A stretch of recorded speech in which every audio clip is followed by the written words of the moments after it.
BJP পশ্চিমবঙ্গে কি করবে কি করবে না তার আমি কোনো ভবিষ্যৎবাণী এখনো পর্যন্ত করিনি, করবো না। তার কারণ আমি সবসময় বলছি যে আমি জ্যোতিষীও নই, পোলস্টারও নই, সুতরাং আমি কোনো প্রেডিকশন আমি করব না।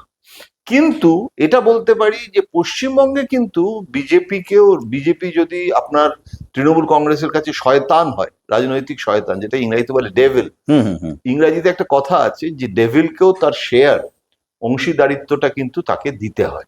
সুতরাং বিজেপি কিন্তু it's a success story in Bengal, no doubt of it. আপনার ভালো লাগুক না লাগুক, আপনাকে তো স্বীকার করতে হবে যে বিজেপি 2টো কাউন্সিলর জিতেছিল কলকাতা পুরসভায়।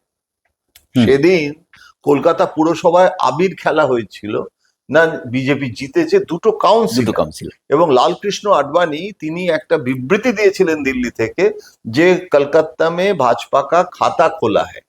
তো সেই জায়গাটা থেকে আজকে বিজেপি 77টা এমএলএ, আজকে সেই বিজেপি রাজ্যসভায় লোক পাঠাচ্ছে শুধু তার এমএলএ এত হয়েছে বলে, সম্ভব হয়েছে বলে। 77টা কমে গেছে সেটা পরে আলাদা কথা, কিন্তু 77টা এমএলএ তো জিতেছিল।